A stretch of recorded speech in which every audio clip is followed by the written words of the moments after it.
Here you go. Can you reach it?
Hello.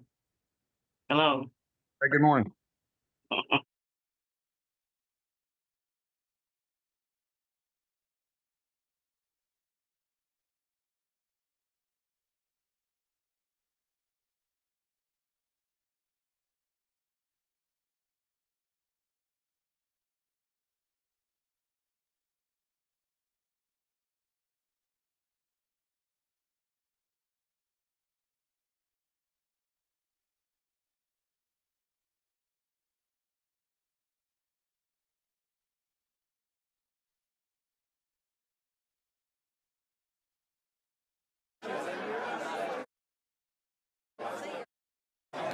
All right, folks, if y'all can grab your seats, we'll get started.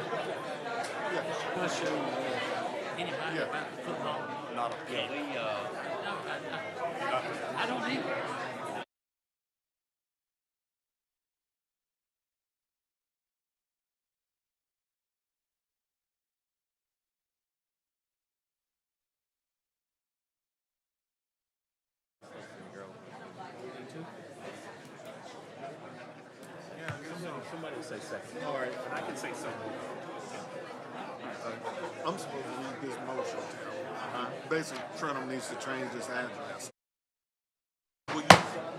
Ron's gonna so move it. All right. Good morning. I call to order the meeting of the ACCS Board of Trustees. We appreciate your interest in the Alabama Community College system, and I welcome you here today. A great deal of preparation has gone into the development of this documentation of this meeting. I want to thank the Chancellor, his staff, and all our college presidents and their staffs for work in prepping for this meeting. As always, we remain laser focused on student success and remain true to our core mission of adult education, workforce development, and academic excellence. With that, I'd like to call up Dr. Joe Whitmore for our invocation. Dr. Joe Whitmore is president of Snead State Community College in Boaz, Alabama, a position to which he was appointed in November 10th of 2020. Dr. Whitmore has 26 years of higher education administration experience. Prior to accepting the position of acting president, Dr. Whitmore served as Snead State as vice president for finance and administrative and chief financial officer. He served in the several leadership roles at Jacksonville State University prior to coming to Snead State. He began his career in the financial services industry, serving as both South Trust and Compass Banks. In 1994, his career in higher education began when he came on as the Director of Business Services at Jacksonville State University. During his 22-year career at Jacksonville State, he held the roles of Director of Institutional Analysis, Director of Institutional Support Services, and finally the Associate Vice President for Business and Auxiliary Services. In 2016, Dr. Whitmore joined the Parson family. He holds a Bachelor of Science in Finance and Real Estate, along with Masters in Business Administration and a Doctorate in Education in Higher Education Leadership and Higher Education Leadership. Dr. Whitmore stays heavily involved in many community organizations and activities, including the Boaz Industrial Development Board, the Marshall County Tourism Board, and is past president of the Marshall County Economic Development Council. Dr. Whitmore. Thank you, Mr. Chairman. It's an honor to open our meeting today. And on my drive in this morning, I was reminded of our personal relationship with God is very much like I-65 in that it's always under construction. So, but I wanted to share a real quick verse with everyone this morning, very familiar from the book of James. It is, if any of you need wisdom, let him ask of God, who gives all liberally without reproach, and it will be given to him.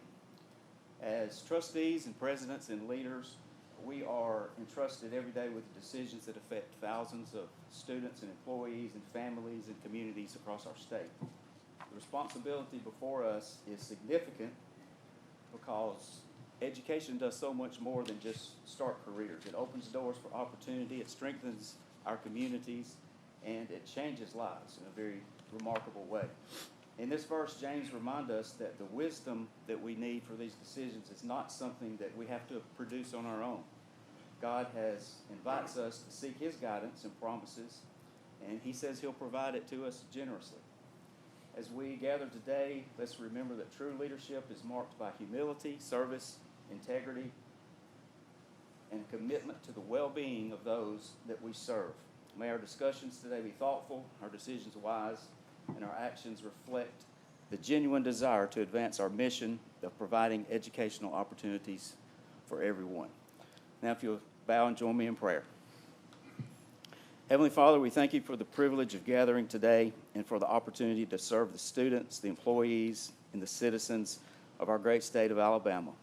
We acknowledge that the responsibilities before us are great, and we collectively seek your wisdom that you've promised that only you can provide.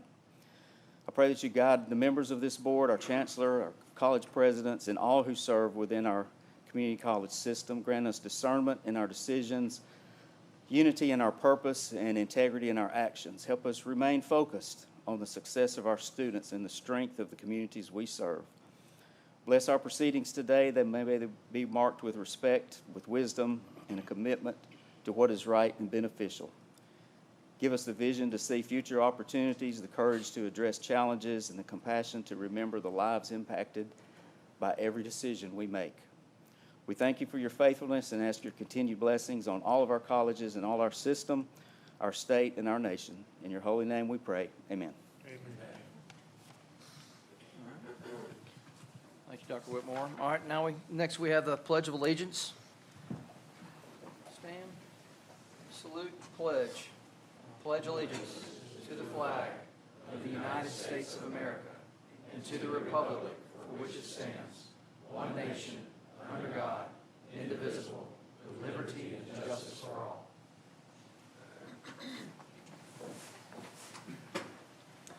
Madam Secretary, please call the roll. Mr. Jeff Shell. Present. Mr. John Mitchell. Present. Ms. Valerie Gregg. Present. Mr. Goodrich Rogers. Present. Mr. Ron Houston. Present. Mr. Levelyn Round. Present. Mr. Tim McCartney. Present. Mr. Britton Lexi. Present. Dr. Yvette Richardson. Present. Governor Kay Ivey. Thank you.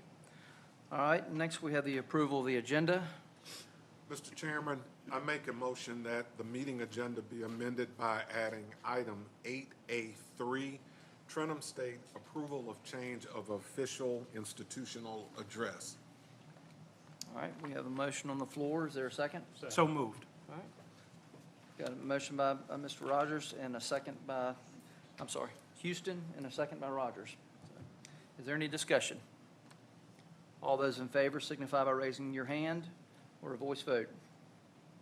Aye. All right, the agenda is approved as amended. Next, we have the approval of the minutes from the June 10th, 2026 meeting. Is there a motion to approve the minutes? So moved. All right, motion by Mr. Houston. Is there a second? Second. Second by Mr. Lightsey. Are there any comments or discussion? All right, hearing none. All those in favor signify by raising their hand or a voice vote. Aye. All right, ayes have it. Next, do we have anybody signed up for public comment? No? All right. Councilor Baker. Dean Myrick, would you come forward?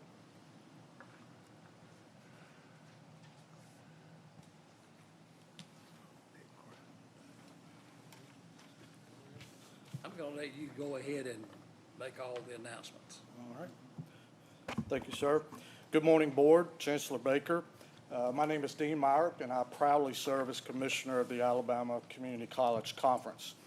As we have completed the 2025-26 athletic season, which by far is our most successful one to date, it is my privilege to honor our 3 National Junior College Athletic Association national championship teams and individual national champion. Our first national championship team is Northeast Alabama Community College, as they claimed the NJCAA Division I softball championship in our home state at the national championship tournament in Oxford. The Mustangs finished with a so-so record of 56-4 and a remarkable 8-0 postseason run. And I want to reiterate this, all of this in their second year of existence. It is my pleasure to now introduce Athletic Director and Assistant Coach Jimmy Kalidas and his 3 student athletes.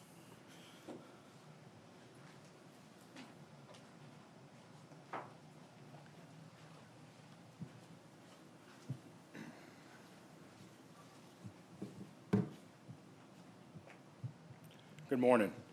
I'm going to introduce him as I kind of go through my spiel today.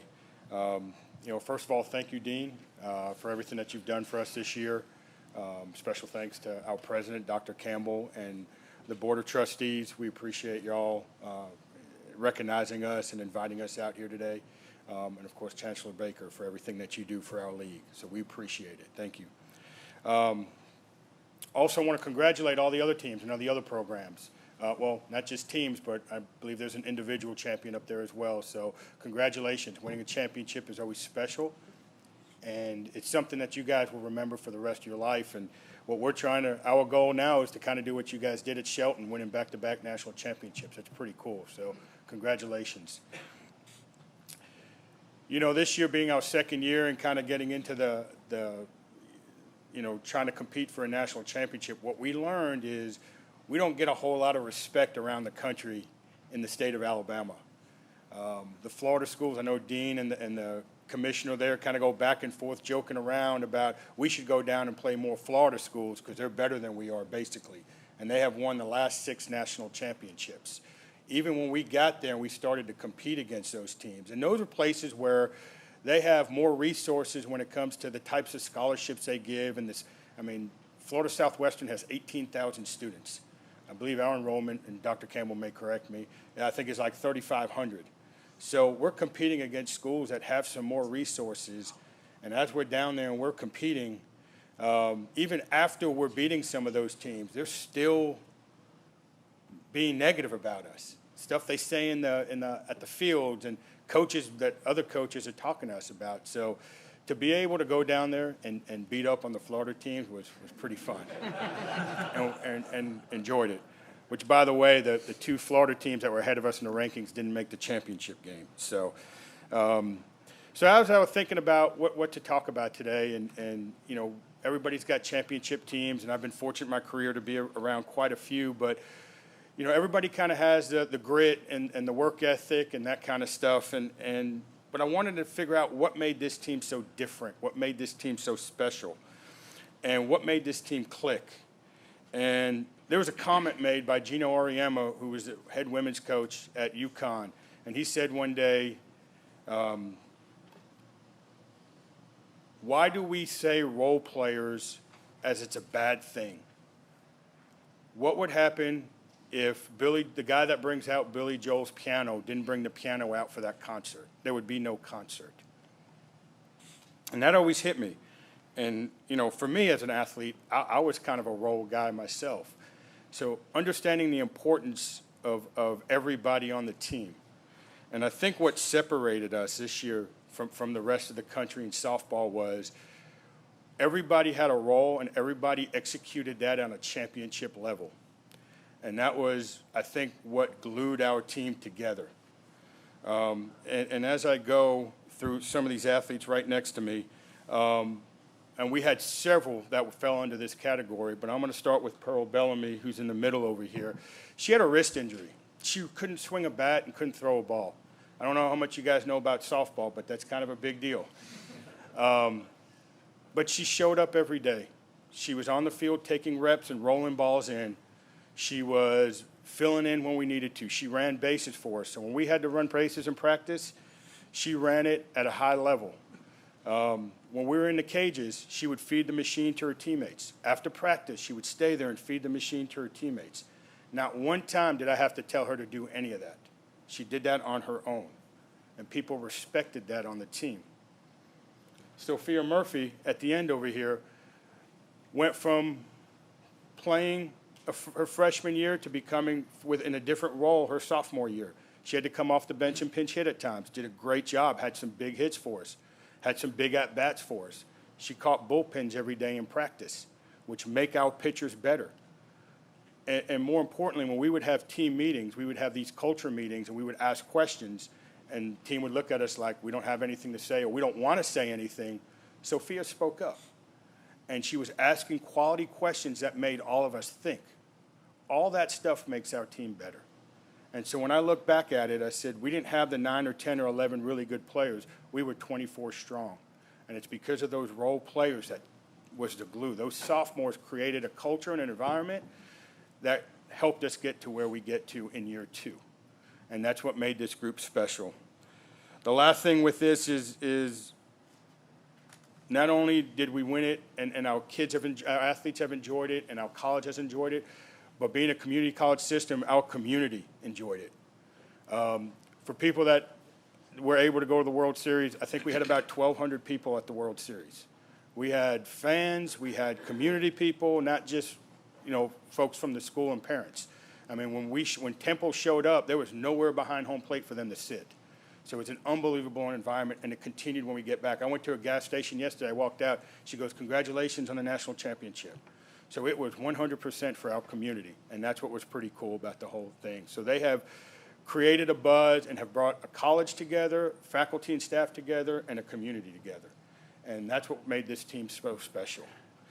I'm going to bring in Emery Burke. She is a sophomore. She has the opportunity this year to go continue playing at Austin Peay. And Sophia has an opportunity to continue to go play at UAH. But Emery was a transfer from a 4-year school at UAB. She came in and she didn't have the success she wanted to at the 4-year and had an opportunity to come play for us. And we are extremely grateful and thankful for that. She was somebody that was a rock for us all year long. And what she did was never got the recognition, didn't get the all-conferences or the All-Americans or the tournament MVP stuff. But she was a rock, and all she did for us in that championship game, where she struggled early in the tournament and finished up strong, would hit a 3-run home run to win us that game. And it's because of her belief. So I'll let her come and talk a little bit. Hey, I just wanted to start off by thanking the board and Chancellor Baker and Dr. Campbell for everything that y'all do for us. I wanted to tell you a little bit about my college journey so far, my experience at Northeast, and why choosing to play for a junior college has meant so much to me. So, I have a unique experience because when I was being recruited in the first place, I committed to Coach Joe Guthrie at UAB. He had the opportunity to take a coaching job that he couldn't pass up before my freshman year, so that left me playing for like a completely new coaching staff when I got there. While I was at UAB, I went through a coaching change both years that I was there, along with many other challenges. I was having a difficult time, and I prayed about it, and God made that decision very clear. I decided to enter the transfer portal at the end of my sophomore year. I went into that transfer portal after I had redshirted my last year playing, and I didn't have many stats for my freshman year, so I knew it was going to be hard. I decided to play in a collegiate league that summer where I ended up playing on Coach Guthrie's team, so it was kind of like a full circle moment for us. I had multiple offers at the end of the summer, but one really stood out to me, and that was Northeast. When I went on my visit there, I could immediately tell that there was just a completely different atmosphere. Of course our facilities, we have our top notch, and we're so very thankful for them, but that's not what truly sold me on the place. When I sat down to talk with Coach Jimmy Kalatis, he asked me what I was looking for in a coaching staff and a program. And I remember answering that with someone who values me as a player. And he looked at me and he said, "No, you want somebody who's going to value you as a person." And that's something that really stuck with me. There's a lot of coaches out there that will say things like that, but they don't really mean it. And throughout my time at Northeast, I can say that every single coach on the staff valued us as people first and foremost. Of course, we practiced hard, and they're some of the best for their knowledge of the game, but they preach and they focus on making us better people for when we go into the real world beyond softball. They made all of that known by showing us that we are loved, valued, and wanted, and in my opinion, that is what makes them the best. Our team was so successful this year because of the type of people that it consisted of. We didn't win the championships that we did because of the talent that we had, but because of the things that we valued. We held each other accountable on and off the field every single day, and it showed. We made it our #1 goal to build a culture that people wanted to be a part of. We all joked at the end of the season that we wished it could turn into a 4-year school because none of us wanted to leave. I can seriously say this was the most special team that I've ever been a part of. And we all treated each other like family, and I'm so grateful to be able to experience everything we did with these people. Going the junior college route has absolutely been the best decision I've ever made in my college career. I'm a better person today because of it, and I will always recommend that route to any young athlete that I talk to. I want to end today and leave you all with this. Surround yourself with people who value you as a person first, because that matters and you matter. Thank you.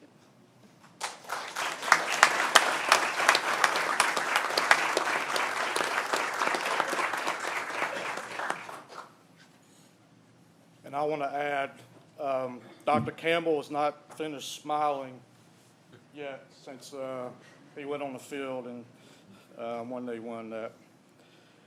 The second team is a back-to-back national champion who was here last year. Shelton State won their second consecutive national championship in Division II women's golf, also in our home state at Old Colony Golf Course in Tuscaloosa. So not only did the Bucks do a great job of hosting teams from around the country, but they were also able to repeat as champion. So I'm honored to introduce head golf coach Chris Camford.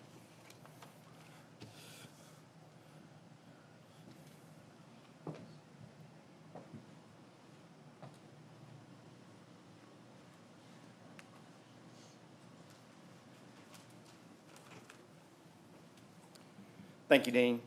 Thank you, Board, for having us again. We appreciate your time. Thank you, Commissioner Myrick, for getting with everyone and putting this together. Also want to thank my president, Dr. Coe. He's somewhere, there he is, for his support, not just for women's golf, men's golf, but all of our athletic teams. Also want to thank my athletic director, Kara Crossland, who I consider one of the best in the business. Without her, our athletic program, the things she does for us behind the scenes is just invaluable to us. So thank you, Kara. I'd also like to say congrats to the other national championship teams and player, Northeast softball, Wallace State men's tennis, and Coach Adams and Mallory Brooks from Wallace, who I go to battle with every other week. Congratulations, you two. Now, me and JJ are not brothers. We're just a couple of cool ball-headed guys. So we look a little similar, but we have a good time coaching against each other. We compete, and I think he'll tell you that playoff that we have between Mallory and my player, Katie, was phenomenal with the crowd and everything. It was fantastic. I'd also like to say thank you to my assistant coach. He couldn't be here, David Zouchin. He is invaluable to me when I'm not there with one team. The kids love him, and he does great things for our players, so none of this would be possible without him. I'm very proud of our girls for their accomplishments this season. When you have such an outstanding year before, you have a lot of expectations coming in, but you also have a lot of new players. We had 5 freshmen trying to join 2 sophomores, and no offense, but sometimes when you have that many girls that are new, it can get a little dicey at times. But they did a really good job of blending and pulling for each other. I had 2 sophomores, Sawyer Hobbs from Wilsonville, Alabama, who's here, and Katie Hallmark from Spanish Fort. They did a wonderful job of leading the team, setting examples of how we can go about and work and achieve the goals that we had set, both as a team and individually. Sawyer made All-American for her 2nd straight year, and she will be going to Wheeling University in West Virginia. Katie also made All-American for her 2nd straight year, finishing runner-up to Mallory, and she is going to the University of West Florida. So they are achieving things beyond Shelton State, which is our goal. Freshman Emma Bark is here. She was voted Player of the Year for the conference, and she also made All-American at the national tournament. All of the ladies, all 7, contributed in some way, some fashion of our success this year, whether it be a tournament, whether it be practice, pushing each other, supporting each other, because if you play golf, you know it's not a perfect game, and you can't be perfect at it. So there are days when the ball does not go where you want it, and you can ask any of them. I never know what I'm going to shoot when I go play with my group, and it's really frustrating. So the support was there, the camaraderie was there, and I think that goes to each and every girl that you don't see up here. They put in a lot of work to achieve their goals. They had plenty of self-motivation.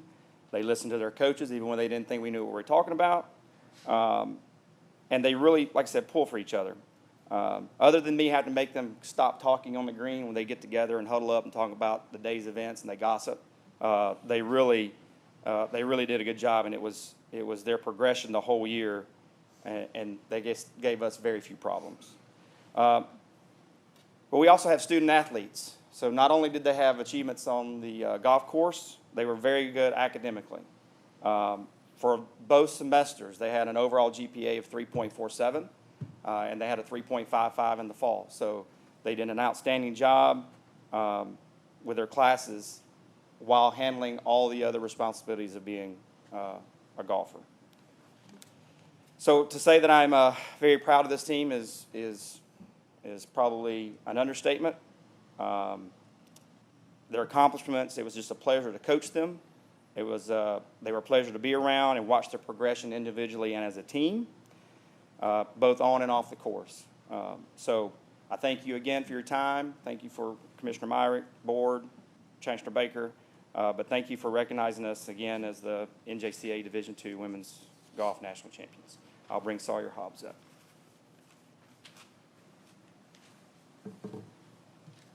First of all, I just want to thank y'all for having us here and recognizing us today. I just want to thank Coach Chris and Coach Zalchin. He's our assistant coach. As well as physically, on and off the course, they definitely helped us mentally. If you've ever played golf or tried to play golf, you know that it is very much a mental game. So I just want to thank both of them. We had both the years that I was at Shelton, I was thankful to be part of the back-to-back national champions team. And both the years that we played, we had great family and friends, and I had so many friendships made while I was at Shelton that I would have never made if it weren't for Shelton. So I will have these friends for the rest of my life, and I could not be more thankful for that. Winning the national championship is something that I will always cherish for the rest of my life. And I just, going to Shelton every day and seeing the faculty and the staff every day, we had an awesome athletic advisor, and our weight coach, all those people poured into us every single day, and we couldn't have done it without them. We practiced this year very hard, and it paid off, as well as last year. So I just want to thank Shelton State and the coaches and everybody for having us here today. So thank you.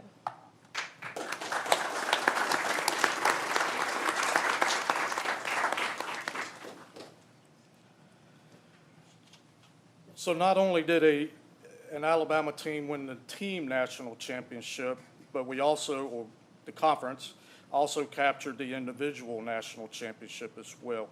Miss Mallory Brooks of Wallace State concluded her sensational career at Wallace State by shooting a final round 1 under to claim the national championship honor. So I am proud to introduce head coach J.J. Adams.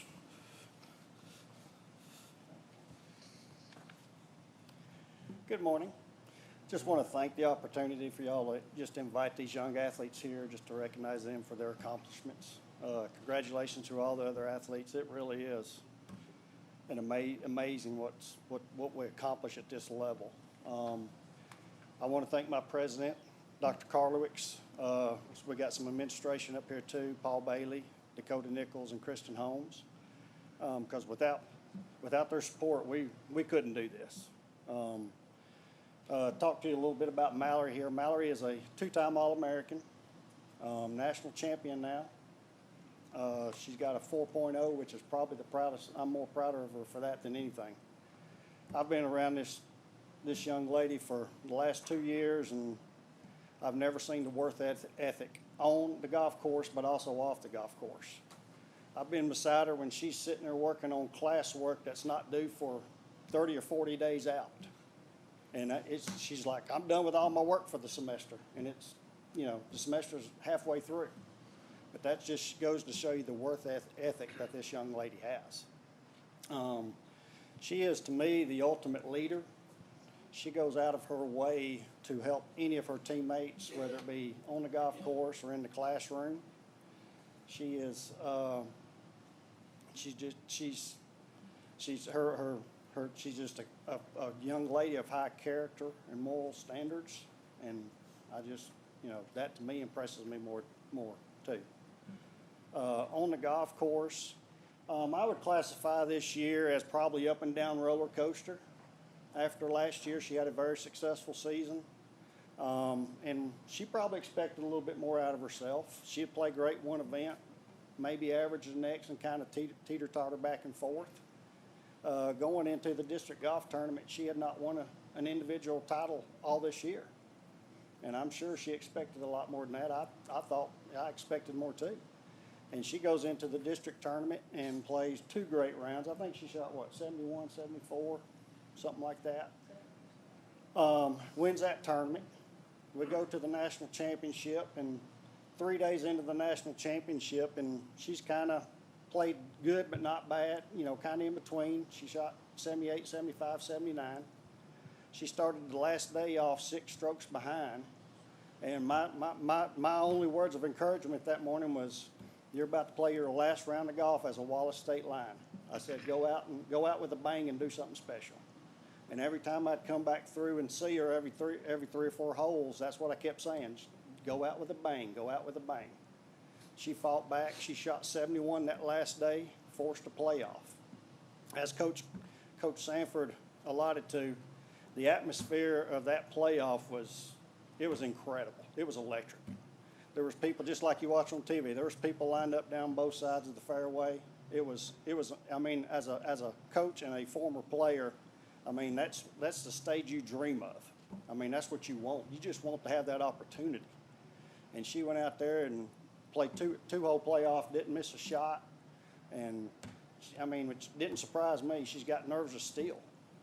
And, that's just the young lady I've known to come to know. She's carrying, she's going to be next year at UAB. So I'm really excited to see what she does at UAB next year for the next 2 years. So with that being said, Mallory. Thank you, Coach Adams. I also wanted to thank everybody for having us here. This is such an honor to be recognized for everything that all of us our student athletes have done. I also want to say congratulations to everybody, the coaches and the players. And then I also want to brag on Wallace State for a second. Dr. K, Kristen Holmes, Dakota Nichols, Paul Bailey, all of them show tremendous leadership for Wallace State, and you can see that from top to bottom at Wallace State. It just makes it easy, the work ethic that he talked about that I have, it just makes it easy to want to go out and do that every day. So I just wanted to say that I'm very thankful for y'all. Sorry. I'm also grateful for my teammates. They're not here today, but they probably had more confidence in me than I had for myself.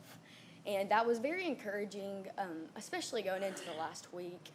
And I'm so grateful for them and getting to play alongside them. I made great friendships at Wallace, and also want to thank Coach Adams. He taught me so much about, so I'm a perfectionist, if y'all couldn't tell, but he taught me so much about, golf is not perfect, I can't be perfect, and also just teaching me how to play with confidence. So going into the playoff hole, everybody talked about the atmosphere, and I don't know if this was from previous competitions, but I just kind of tuned everything out. I didn't really even notice, even all the Shelton people that were there that were probably cheering against me, but I just didn't really notice, and I just felt like I was just laser focused, because this has not just been like, this wasn't a surprise to me just to come out that week and have an opportunity to win the national championship. This was something that even after last year of finishing 6th, I had in my mind, like, I had this goal of winning the national championship. And like Coach Adams said, I didn't really have the best year leading up to it.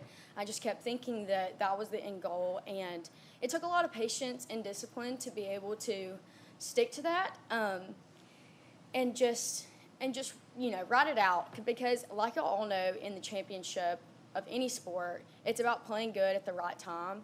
So that's just what I wanted to come out and say today for, any future competitions or even in our life moving forward, just knowing that patience and discipline can get you a long way.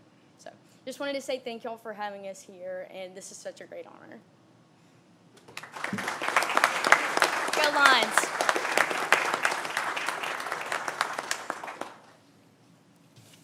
Okay, anyone has member guests coming up? There you go. So capturing the NJCAA Division II Men's Tennis National Championship at Collin College, Texas, were the Lions of Wallace State, who finished 3 points ahead of conference foe Coastal Alabama Bay Burnett in the final team standings.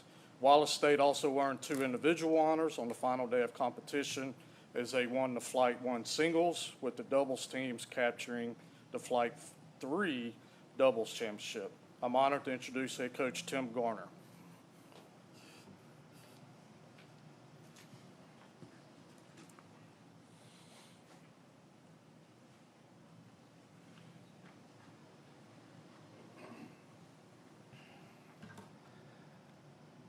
Thank you to the board for having us here and having these great athletes and these coaches here today to share their accomplishments with y'all. Thanks to Dean Myrick for getting this set up and have us here also. A lot of thanks to the administration, Paul Bailey, our AD, Dakota Nichols, who gets our kids through our classes and their schedules, because without them too, we might not make it in the athletic department. Also thanks to Kristen Holmes, our vice president, and many, many thanks to our president, Dr. Karlowicz. Without y'all, we would not have the sports and the opportunities that we have at Wallace State. Congratulations to all the athletes and the coaches that are here today and your huge accomplishments this year. I hope we bring many more in the future. I think we will. We're set up for success. It looks like all y'all's administration, your athletics are all set up for the future, and that's what we're doing here at Wallace State also. Talk a little bit about my team. Tennis is definitely a team sport, but it's also an individual sport. My team was 17-0 in the JUCO world this year, 24-3 overall record, which means we play a lot of universities. So we were 6-3 versus a lot of the universities we played this year. We've been top 10 nationally 7 of the last 8 years. We've won the conference 8 of the last 9 years. So we're leading by example, and like some others said, Coastal South, like Dean said, Coastal South is doing a great job of following our lead, along with a lot of other teams in our conference. We've always competed at the D1 level. This year was our first year at the D2 level. All of our top 10s were finishing at the D1 level. This year we got to compete at the D2 level, which gave us a great opportunity to win a national title, and we were very successful at doing that. Talking about my best player on my team, Angel Gutierrez from France.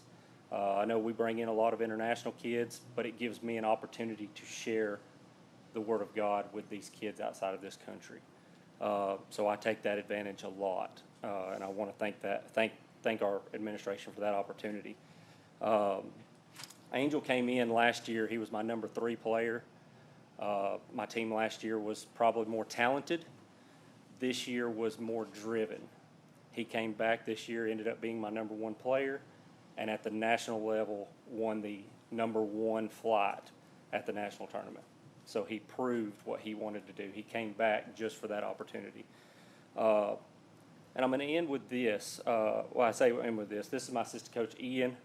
Without him, I wouldn't be successful. Head coaches understand that our assistant coaches do all the background work that we don't get to do or that we don't have time to do. And I'm going to end with this.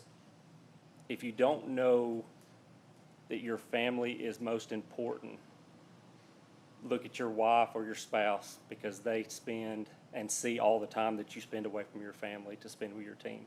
And I'm most thankful to my wife for the opportunity she allows me to be away from my family, to put my life into these kids' life. With that, thank you so much.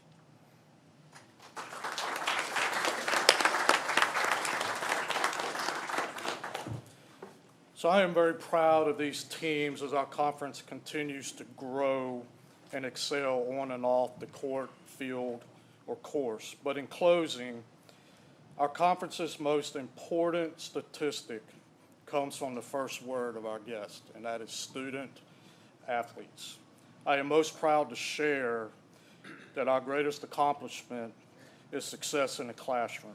1,682, or 68% of all of our student athletes received over a 3.0 GPA in 2025-26. So, including everyone here. In addition to that, 121 teams, or 69%, received over a 3.0 cumulative team GPA. So champions in the classroom first, champions in the athletic arena second. So even though we just finished, it seems like, our 25-26 season, we're cranking up fall August 1st in 3.5 weeks, so there's no rest for the weary. And we hope to see you at as many contests throughout the year as possible. So again, thank you, Board and Chancellor Baker, for allowing us to honor our champions, and we hope this is an annual event. Thank you.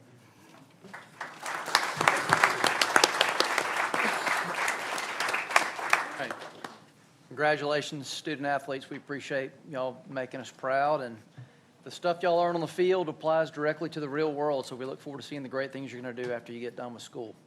Thank you. All right, next we've got item 7, which is a college spotlight, and Dr. Griffin's going to come up.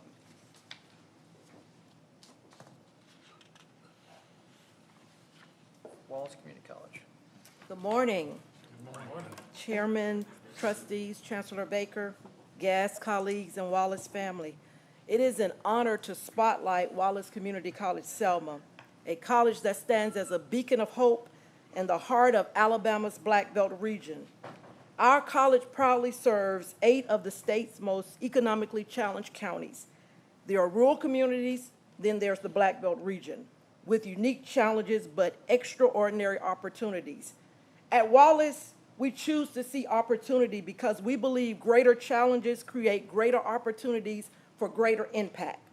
For more than 2 decades, we have invested in young people's future through dual enrollment. In 2004, we housed the first early college program, students who graduated with a 2-year and high school diploma at the same time. We continue that legacy today through a robust dual enrollment program in 36 high schools throughout the Black Belt. Because we believe in order to improve matriculation rates from high school to college, it starts with dual enrollment. This truly gives young people a head start on college and careers while strengthening workforce pipeline for our region. We are not defined by our circumstances. We are accustomed to doing hard things, and challenges have never discouraged us. They have sharpened our focus, they've strengthened our resolve, and they've fueled our mission. In 2 years, we have 143 students who have completed CDL training and obtained a license, and these are graduates who keep our Alabama economy moving.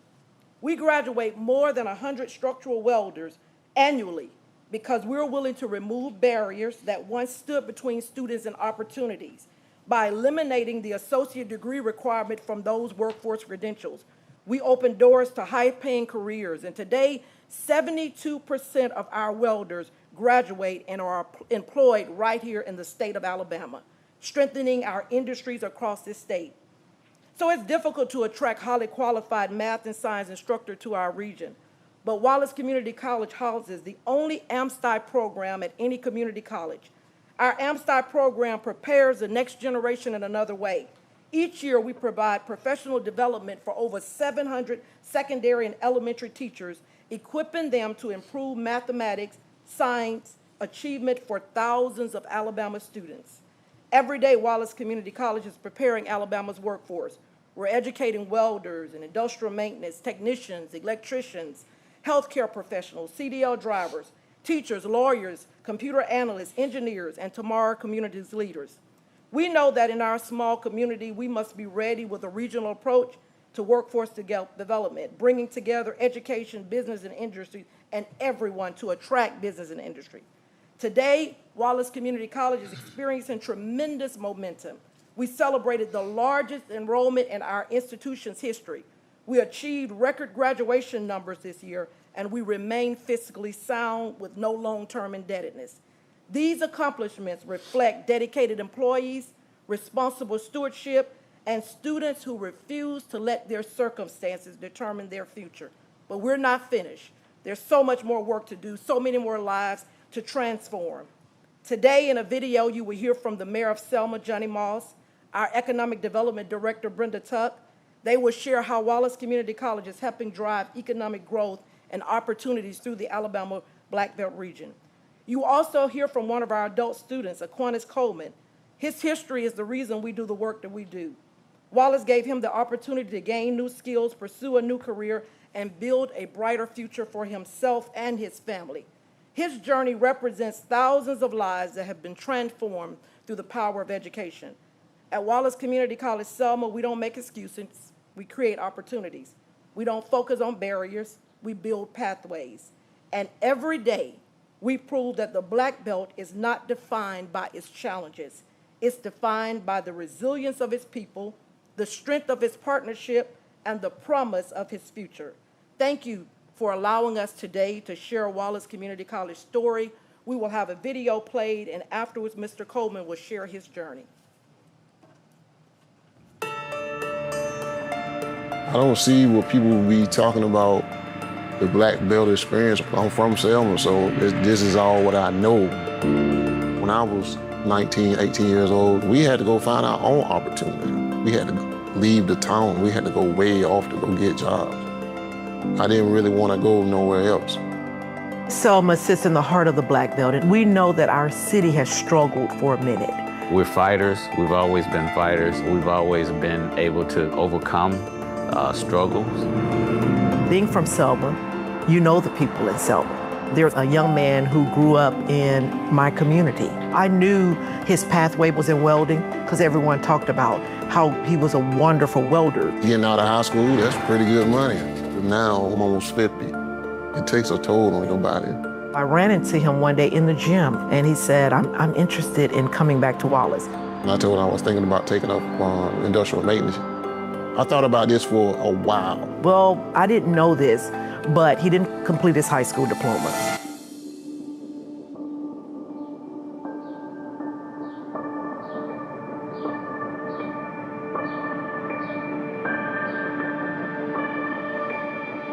Adult Ed had this wonderful program for students who had not completed their high school diploma, that they could come back in and obtain a degree from their actual high school. So I took the opportunity and I came on out here. That was it.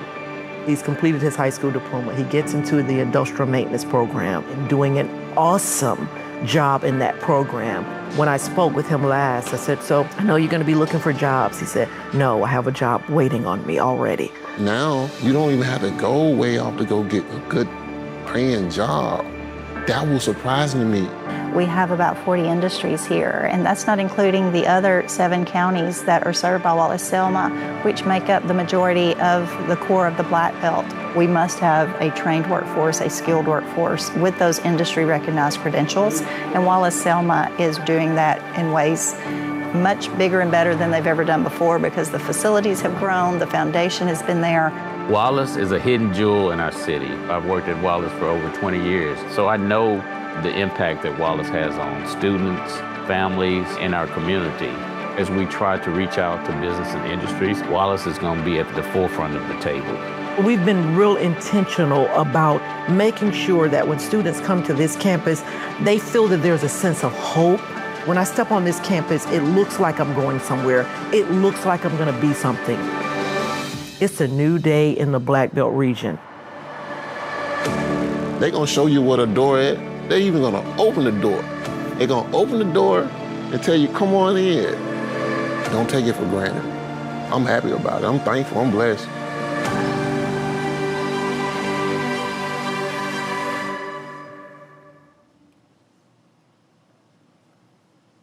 It's nice to meet y'all today. My name is Aquinas Coleman. Thanks to the board letting me come up and speak. Chandler Baker. I started off at Wallace a long time ago, probably in '96, finished like in 97. I was a welder. I was one of the guys that took advantage of the situation then. So I decided to come back and take advantage of it again now. When I was talking to President Griffin, I told her I was thinking about coming back to school to take up industrial maintenance, but I was like in the leeway. I didn't really know exactly where I was going to go, and she talked to me, so come out there. I think Wallace was the best place I could have went. I didn't think that it was going to be that many more opportunities as it is today compared to how it was back then when I was younger. When I was younger, we really had to go out and find opportunities. Now, the opportunity to come to our door is left up to us, like I said in that video, it's left up to us whether or not we're going to open the door and walk in it. And I don't really have a whole lot to say because I'm not used to speaking in front of everybody. I talk a little bit, but I don't really talk as much. But I appreciate President Griffin for giving me this opportunity to speak to y'all. But Wallace is one of the best places, and people really do need to start taking advantage of the opportunities there. Yeah, and I appreciate it. Thank you.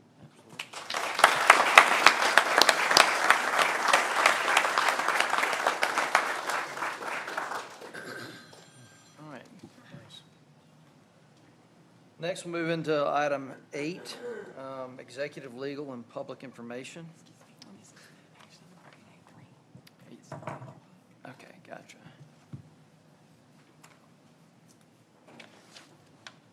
All right. We'll move to item 8A1, Bevel State Community College student housing fee. All right, it's recommended that the Alabama Community College System Board of Trustees authorize Bevel State Community College to implement a new student housing fee identified as summer storage fee for the college residence hall. This fee will take effect fall semester 2026. Is there a motion to approve? So moved. All right, got a motion from Mr. Lightsey. Is there a second? Second from Mr. Rogers. Any discussion?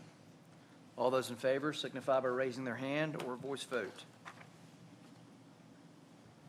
Okay. Aye. All right. Item 8A2 is Chattahoochee Valley Community College.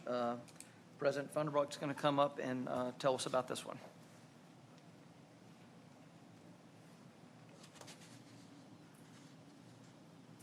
Good morning. Good morning.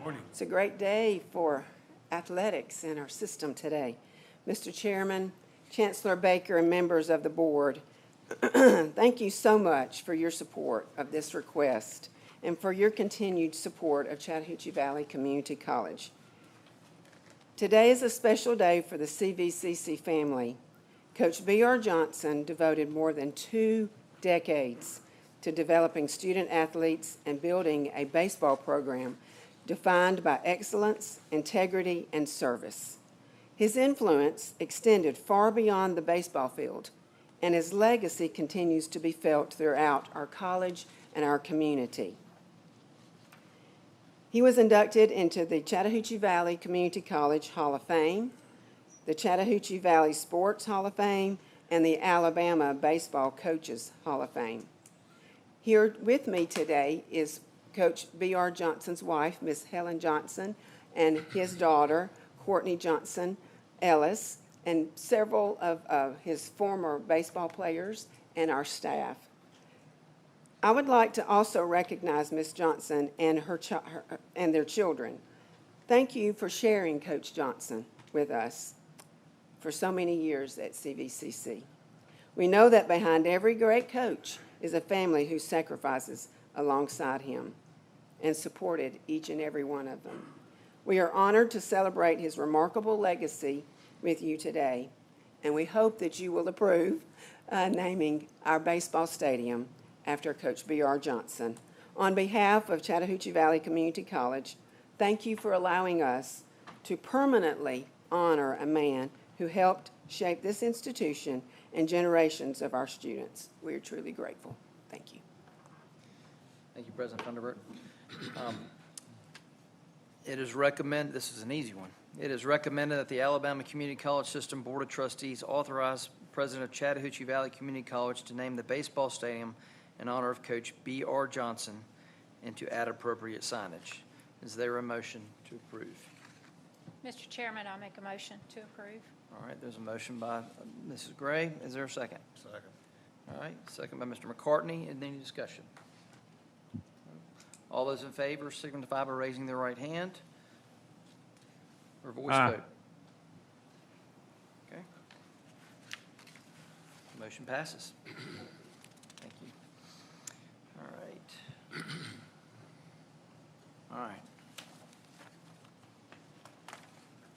Next, we have item 8A3, Trentham State Community College, approval of change of official institutional address.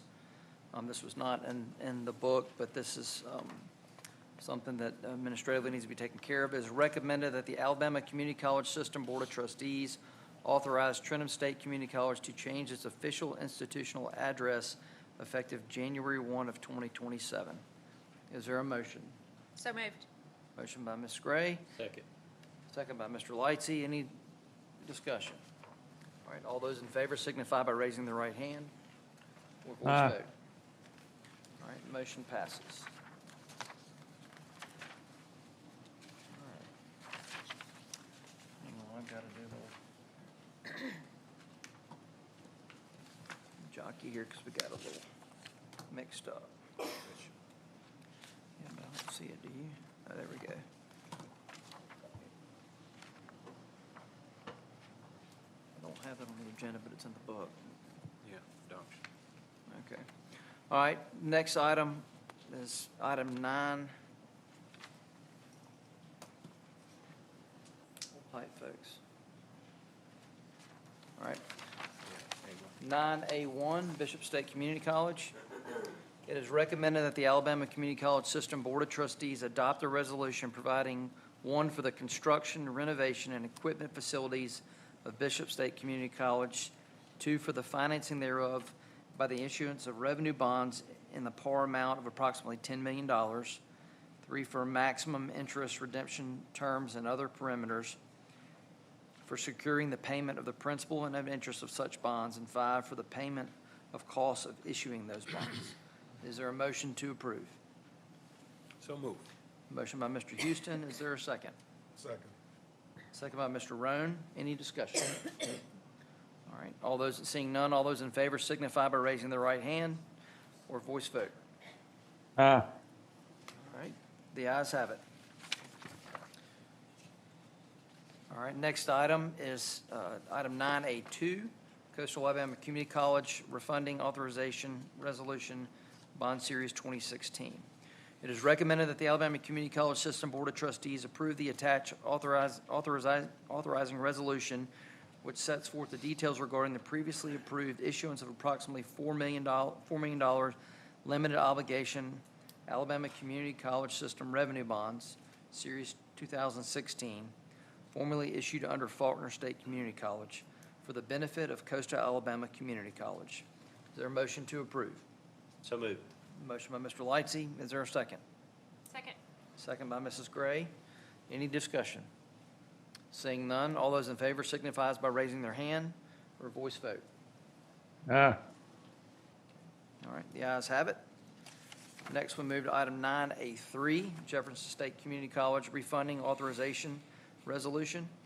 It is recommended that the Alabama Community College System Board of Trustees approve the attached authorization resolution, which sets forth details regarding the previously approved issuance of approximately $7,035,000 limited obligation Alabama Community College System revenue bonds, Series 2016, for the benefit of Jefferson State Community College. Is there a motion to approve? So moved. Motion by Mr. Houston. Is there a second? Second. Second by Mr. Roan. Any discussion? Seeing none, all those in favor signify by raising their hand or voice vote. Aye. All right, the ayes have it. Next item is 9A4, George C. Wallace Community College, Dothan, adoption resolution approving bond issues. It is recommended that the Alabama Community College System Board of Trustees adopt a resolution providing, 1, for the construction, renovation, and equipment of facilities on the George C. Wallace Community College, Dothan campus, two, for the financing thereof by the issuance of revenue bonds in the par amount of approximately $30 million. Three, for a maximum interest rate, redemption terms, and other parameters. Four, for securing the payment of the principal and the interest of such bond. And five, for payment of costs issuing the bonds. Is there a motion to approve? So moved. Motion by Mr. Mitchell. Second by Mr. McCartney. All those, any discussion? Nope. Seeing none, all those in favor signify by raising their hand or voice vote. Aye. All right, the ayes have it. Next item is 9A5, Alabama Community College System 26-27 salary schedules. It is recommended that the Alabama Community College System Board of Trustees adopt the attached 26-27 ACCS salary schedules for the community and technical college and the Alabama Technology Network. Is there a motion to approve? So moved. Motion by Mr. Rogers. Is there a second? Second. Second by Mrs. Gray. Any discussion? Seeing none, all those in favor signify by raising their hand or voice vote. Aye. All right, the ayes have it. Next item is 9A6, Alabama Community College System, the allocation of 2026-2027 two-year college system and prison education operations and maintenance appropriation. It is recommended that the Alabama Community College System Board of Trustees approve the allocation of the 2026-2027 Education Trust Fund appropriation for operations and maintenance of the two-year colleges and the prison education appropriation as recommended by the Chancellor. Is there a motion to approve? So moved. There's a motion by Mr. Lightsey. Is there a second? Second. Second by Mr. Houston. Any discussion? Seeing none, all those in favor signify by raising their hand or voice vote. Aye. All right, the ayes have it. Next item is item 9A7, Bishop State Community College Main Campus Business Technology Building Installation and Backup Generator System. It is recommended that the Alabama Community College System Board of Trustees authorize Bishop State Community College to proceed with the project named Main Back Campus Business Technology Building Installation of Backup Generator System, Electrical Equipment Installation Bid. I think y'all could add a few more words in that one. Construction of contracts for the project shall be executed no later than November 1st, 2026, or this authorization shall expire. Is there a motion to approve? So moved. Motion by Mr. Roan. Is there a second? Second. Second by Mr. Lightsey. Any discussion? Seeing none, all those in favor signify by raising their hand or voice vote. Aye. All right, the ayes have it. Motion passes. Next item is 9A8, Shelton State Community College Fred Campus Hardscape and Landscape Improvements. It is recommended that the Alabama Community College System Board of Trustees authorize Shelton State Community College to proceed with the project named Fred Campus Hardscape and Landscape Improvements. Construction contract shall be executed no later than November 1st, 2026, or this authorization shall expire. Is there a motion to approve? So moved. Motion by Mr. Roan. Is there a second? Second. Second by Mr. Houston. Any discussion? All those in favor signify by raising their hand or voice vote. Aye. All right, motion passes.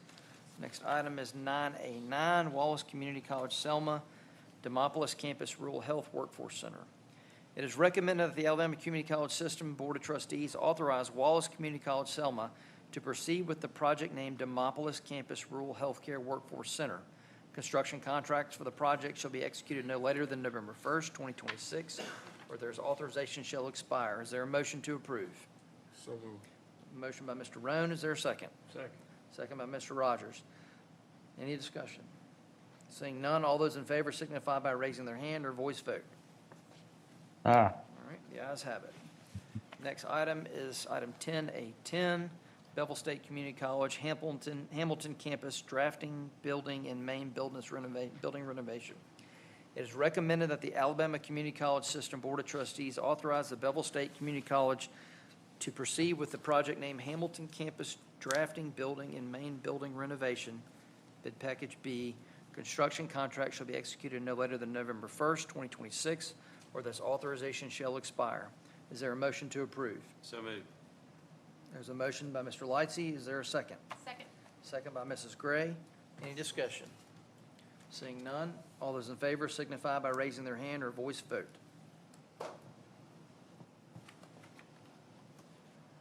Next item is Item 9A11, Jefferson State Community College Campus HVAC Equipment Replacement. It is recommended that the Alabama Community College System Board of Trustees authorize Jefferson State Community College to proceed with the project named Jefferson Campus HVAC Equipment Replacements. Construction contracts for the project shall be executed no later than November 1st, 2026, or this authorization shall expire. Is there a motion to approve? So moved. Motion by Mr. Houston. Is there a second? Second. Second by Mr. Lightsey. Any discussion? Seeing none, all those in favor signify by raising their hand or voice vote. Aye. All right, the ayes have it. Okay. Next item is 9A12, Laurel B. Wallace Community College, Andalusia Campus Baseball, Softball, Volleyball Improvements. It is recommended that the Alabama Community College System Board of Trustees authorize the Laurel B. Wallace Community College to proceed with the project named Andalusian Campus Baseball, Softball, Volleyball Improvements. Construction contracts for the project shall be executed no later than November 1st, 2026, or this authorization shall expire. Is there a motion to approve? So moved. Motion by Mr. Mitchell. Is there a second? Second. Second by Mr. Rogers. Any discussion? Seeing none, all those in favor signify by raising their hand or voice vote. Aye. Ayes have it. Next item is 9A13, Laurel B. Wallace Community College OP Campus Building D welding renovation. It is recommended the Alabama Community College System Board of Trustees authorize Laurel B. Wallace Community College to proceed with the project name OP Campus Building D welding renovation. Construction contracts for the project shall be executed no later than November 1st, 2026, or this authorization shall expire. Is there a motion to approve? So moved. All right, motion by Mr. Mitchell. Is there a second? Second. Second by Mrs. Gray. Any discussion? Seeing none, all those in favor signify by raising their hand or voice vote. Aye. The ayes have it. Motion approved. Next item is 9A14, Wallace Community College Dothan Campus purchase of Villa Point property. It is recommended that the Alabama Community College System Board of Trustees authorize Wallace Community College to proceed with the project named Dothan Campus purchase of Villa Point property. Closing shall be executed no later than November 5th, 2026, or this authorization shall expire. Is there a motion to approve? So moved. Second. All right. Mr. Mitchell made the motion, and Mr. Lightsey seconded. Any discussion? Seeing none, all those in favor signify by raising their hand or voice vote. Aye. All right, the ayes have it. Next item is 9A15, Snead State Community College Bevel Performing Arts Center renovation and Black Box Theater addition. It is recommended that the Alabama Community College System Board of Trustees authorize Snead State Community College to proceed with the project named Bevel Performing Arts Center renovation and Black Box Theater addition. Construction contracts shall be executed no later than November 1st, 2026, or this authorization shall expire. Is there a motion to approve? So moved. A motion by Mr. Houston. Is there a second? Second. Second by Mr. Roan. Where's that, Tim? That's close. Okay, Mr. McCartney. All right, any discussion? All those in favor signify by raising their hand or a voice vote. Aye. All right, the ayes have it. Motion passes. Mr. Salmon, we got a lot to get done before November 1st. Every one of those. All right. Next item on the agenda is personnel. Any report for personnel? No. Nope. Okay. Next item is item 11, Chancellor's report. Neil, that's Neil Scott to give us an update on enrollment. Well, good morning, board members. Thank you for the wonderful meeting thus far, and look forward to hearing comments from others as a part of the remainder of our agenda. This summer, our colleges have been really, really hard at work hosting registration events, advising incoming students, and trying to respond to all of the returning student needs while also responding very, very quickly to students who are applying toward the latter part of this recruiting cycle. So I just want to say thank you to our presidents and for their leadership and the way that they lead their faculty and their staff and in their tireless efforts to serve these students. Fall 2026 enrollment is holding really steady for us. As of yesterday, our colleges had registered 52,987 students in 4-credit courses for the fall term. That's 2,200 more students than were registered on the same date last year, and that represents a 4.3% increase year over year in student headcount. These students are currently registered for 463,392 credit hours. That's over 18,000 more credit hours than had been registered for by this date last year, and that represents a 4% increase. It's worth noting that these numbers only represent the 4-credit sector of what our colleges are doing, and our colleges are doing tremendous work in the areas of adult enrollment, adult education, and workforce development, workforce education. We are honored to be Alabama's most trusted workforce training entity, and regardless of what program a student chooses to enroll in at an ACCS institution, we're well equipped to help them meet their career and educational goals. So are there any questions about enrollment? All right, it's a brief update, but thank you for the opportunity. Great job. Thanks. Kenneth Kirkland, update us on the health care. Well, good morning, board members, Chancellor Baker. It's my pleasure to give a brief overview of all that's been going on in healthcare, but also where we're heading in the next few years as well. And so we'll go to the next slide. I want to give you a brief snapshot of the populations that we serve. And if you're looking at your screen and you see a 24-25 and you're like, I don't know if you know this, but we're in 2026, the reason why you're looking at some of these numbers is because as our cohorts overlap, they overlap academic years. And so I wanted to make sure that that's represented here in this sample that you're looking at. Our health services across our system represent 33 career pathways. And that's made up between credit hour and non-credit seeking programs. And as you see the differential there between the credit headcount and non-credit headcount, we serve a total of 18,444 students. Now that's up 385 students from the year prior. Now the reason for some of that increase, if you think a lot of our healthcare programs are competitive application, and so a lot of them have participated in system-wide expansion efforts, standalone LPN programs, et cetera. And so you will see these numbers rise over the next coming years as we move through some of our rural health initiatives as well. Out of those 12,000 plus students, 624 of them marked on their application a veteran status of some form. And out of those 12,460, a little over 5,000 students were served through Pell, helping them overcome some of those financial barriers needed to access our job training programs. When we talk about job training, I like to say if you're in healthcare or a healthcare career, you don't have to necessarily look for a job, they come and look for you.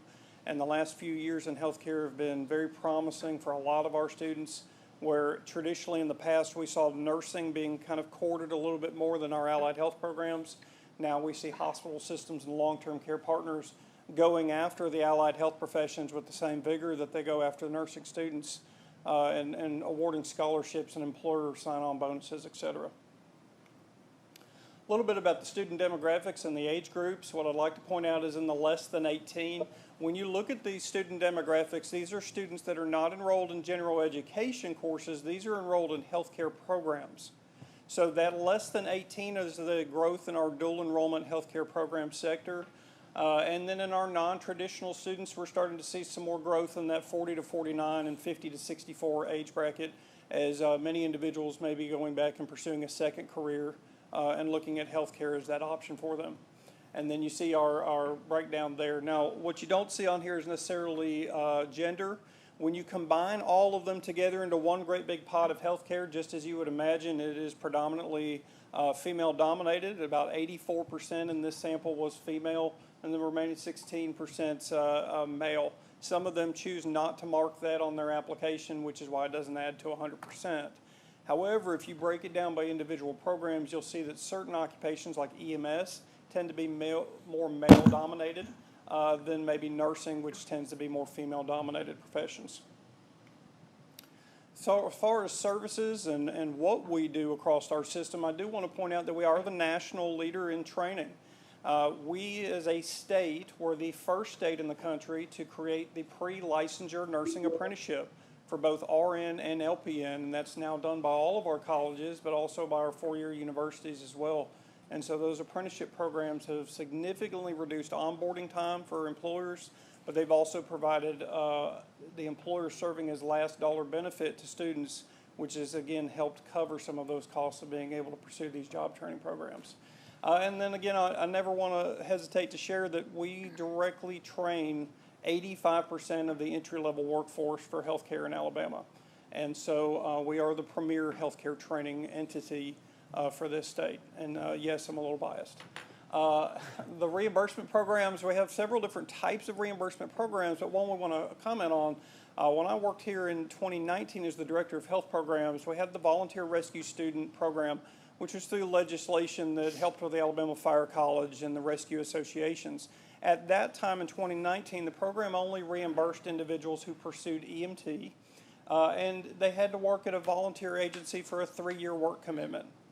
During that time, and in the last few years, we've seen some tremendous changes legislatively with this program, where they now have a 2-year work commitment, but under the joint resolution, they're now also able to pursue all the way through a paramedic. So they're able to complete the entire associate degree. If their service pays for them to go back to school, they're able to be reimbursed back the cost of that education and ties them to a 2-year work commitment for that. And so, again, helping overcome a lot of those barriers in very hard to reach recruiting sectors. Other forms of ways that we serve our students across our system is, of course, through scholarships. I want to point out that the Charles Barkley Foundation was kind enough to donate $1 million over the next 5 years in helping individuals overcome those hardships. And so a portion of that money is devoted to serving healthcare, and so we're helping them obtain certification and licensure costs. A lot of times those are not built into programs, so I get to the end of a program, say dental hygiene, it's probably the most expensive one I've ever seen, and I complete my associate degree. Licensure and certification combined is about $1,076. And so, and again, they're in high demand, but being able to help serve them through some of these funds helps them overcome that out-of-pocket costs. We also provide community services through our colleges. So a lot of our colleges participate in what we call health outreach clinics or vaccine clinics, as well as going to some of their secondary schools and performing wellness checks of those K-12 populations. But our dental hygiene programs, they provide free or reduced preventative services. And so, for example, Calhoun and Wallace State both have dental hygiene programs. You see a picture here from a Wallace State student at the dental hygiene clinic there.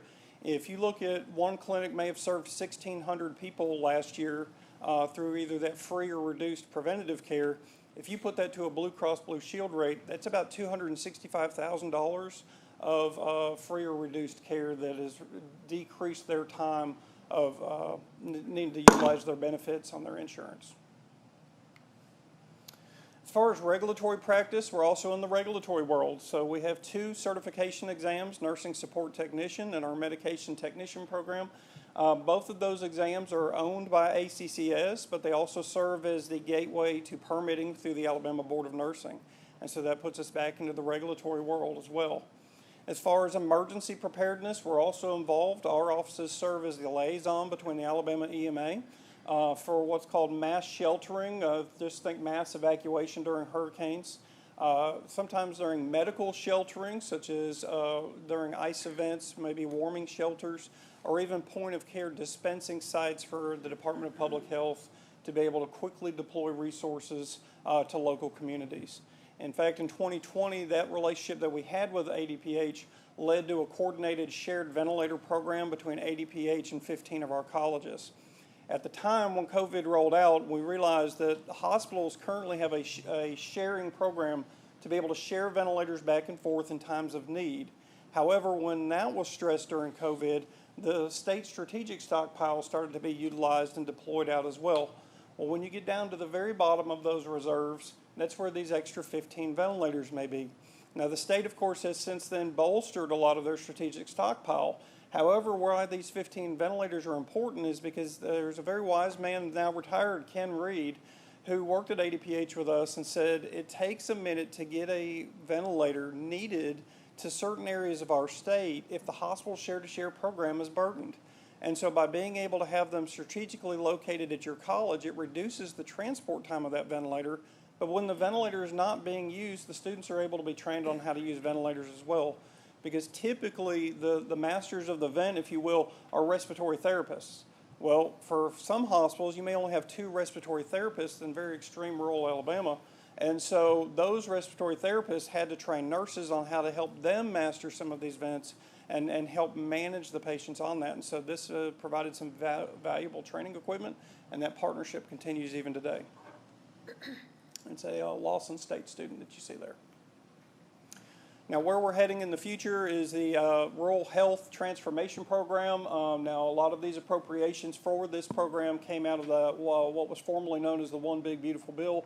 It is a 5-year program for the state of Alabama and is regulated through the Centers for Medicaid and Medicare Services, or CMS.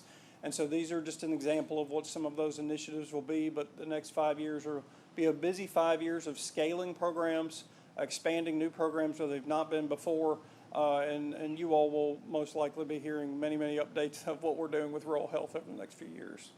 And that concludes a very brief update of what we do. I'll be welcoming any questions that you might have for me. Thank you.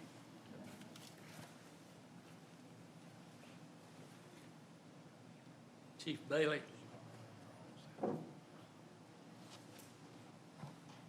Give us an update on safety and security.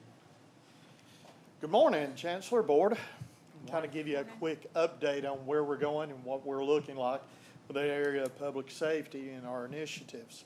If you remember, 3 years ago, we reached a milestone where, with Chancellor Baker's assistance, we were able to develop police departments at 23 of our colleges. The only one that we don't have a standing police department is Ingram, and that's taken care of by the Department of Corrections. But what we've done since that time has been quite a bit. We have spread out, and we have actually pushed our initiative to a statewide. We're not just working with our independent colleges, we're looking at what we can do to help public safety around our colleges. Part of that initiative began with training. That's what we do best here at the system. During the last 3 years, we're averaging, the investigative support unit here at the system office is running somewhere between 2,500 and 3,000 officers in our classes. The traditional training that law enforcement has been up and down the I-65 corridor. But with the locations of our colleges, we've been able to push out additional training into rural Alabama, which, to be quite frankly, has been really neglected over the years. And then to add to that, we've got partnerships where we're working with ATF, where we're doing bomb threat management classes, DEA with basic narcotics. We will be at Wallace-Hansville this next week teaching. We've got investigators coming from across the state for that class. We're working with the Secret Service, teaching executive protection classes. And you can see how we're kind of spread out doing a variety of work. Now, while we're doing that, understand we're also reaching out and see, I have to give kudos to our presidents. When we've staffed the police departments, we have got an assortment of subject matter experts across the state. And we're routinely reaching out and helping the smaller agencies with more complicated cases. Some of the stuff we teach on the statewide level is our CSI, our crime scene investigation class. And honestly, we're involved in multiple cases across the state of Alabama. And there again, our colleges are also participating in several of those. Our next milestone that we'll be looking at fairly soon is going to be our accreditation of our college police departments. What's happening is the Alabama Chiefs of Police Association has set up our own accreditation. Long story short, we've worked with our colleges to develop both the policy, the training, and the implementation, even with peer reviews, so we'll be able to do that. I feel certain by the time we hit the end of the year that all 23 of our colleges will be able to reach that. I have to give kudos to Heath Brown and Jeff State. Jeff State was the first of our college to actually meet the standard to be accredited through ACCS. And to add to that, they're the 23rd department in the state of Alabama. So not only the first college, but think of how significant that is. So we're making huge bounds left and right. Now, this is probably the biggest thing I want to talk about is what we're going to be doing next Thursday, because Chancellor Baker's have been working with the Alabama Peace Officer Standard and Training Commission, and we're developing a pathway where we're going to be able to take our criminal justice and law enforcement students, and it's going to be a pathway to push them into the APOS Basic Academy. What we're doing is we're combining the excellence from the community college system with our academic training, combining that with APOS with their technical expertise. And what we're going to be doing is generating a new generation of leaders for law enforcement. Every time we turn on social media, turn on the news, you're seeing news reports about more violence and just heinous crimes. What we're doing is we're creating a new generation to prepare them so we can deal with those issues. You know, we're looking, so what you're seeing is a short-term dealing with immediate issues, as well as our preparation that's going to help us statewide in the long term. That's kind of a brief overview of all that. Any questions or anything you'd like me to elaborate on anymore? Appreciate your leadership. Thank you, sir. Along with that, I'd like Nick Moore. Couldn't find you out there.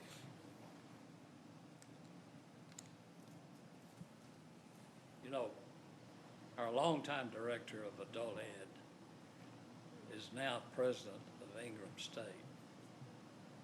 And he is doing I'm told by the folks in corrections, doing a tremendous job there. Nick Moore is not new to the state. He's been in state government. He's a native of the big town of Enterprise, Alabama.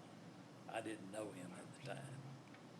But Nick has held positions across the state and has been in D.C. and in the policy-making business with the Department of Education, dealing particularly with adult education. We're fortunate to have him here today and working with us now on upscaling our adult education program across the state. So, Nick. Well, thank you, Chancellor, Mr. Chairman, members of the board. It's an honor to be with you today and to share a little bit about the vision for adult education in the state of Alabama and why there is such an enormous opportunity, not only for the community college system, but for this state. And to make that case a little bit with you, I just want to share with you some data. And before we get into this, and you may be thinking to yourself, well, how are we going to do all this? Well, one, we've been there before. Let's think about labor force participation. That's the measure that we really need to be focused on right now in this state and nationally, because we're at nearly full employment. We got a very strong economy. And so, you know, a lot of people want to talk about the unemployment rate. And right now, the unemployment rate really means about as much as our level of snowfall this month. It's just not relevant. What's relevant is the labor force participation rate, because we need to pull people off the sidelines and a focus on the young people who, you know, in this state, we've got almost 1 out of 5 young people who are not going to school, they're not working, and they end up being a focus for our adult education program. And then we've got a historically low labor force participation rate.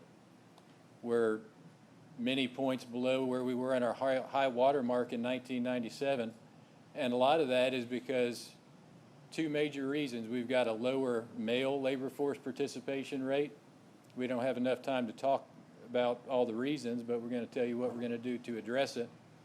And the poverty cycle, or what a lot of people would call benefit cliffs, or in Coffee County, where Chancellor and I are from, we call it getting the rug pulled out from under you. Where if you go back to work, you lose SNAP, TANF, Medicaid, all these means-tested transfer programs from the federal government quicker than you can make up for that through paid employment. So it's our job, and something we're going to do, is to take that benefit cliff and turn it into a slope and help support people better, working with our employers to not just train and pray and hope that we'll give somebody a credential and turn them out into the world and think that's going to mean something, but to truly connect them to an employment opportunity while they're in training and recognizing that it's in a partnership with the employer. The employer is working with us to take a chance on our product, our student, before they're fully skilled. And so we've got to partner with them on offsetting some of the wages and the supportive services to help make sure they persist. So this is our guide star of knowing that there's no reason. You think about our economy and where y'all were at in Hadrian a few month or two ago, all the great things that are happening all over this state. Our economy is much more dynamic than it was in 1997, and we got to make sure our workforce is too, and that's where we come in. A couple more stats just to focus our mind on this is we can't afford to sit still. By just a few years from now, in 2030, well over half, almost 3/4 of jobs are going to require some form of a post-high school credential. And a lot of it is the credentials we're providing, apprenticeship, certifications, things that help people quickly move into the labor force and stay there and make a living wage. As I mentioned to you, we've got a big issue with young people, but even more broadly than that, 1 out of 10 people in this state don't have a high school equivalency.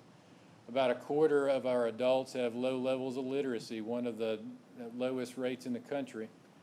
And 18%, as I mentioned, of our young people are what they call NEETs, not in education, employment, or training.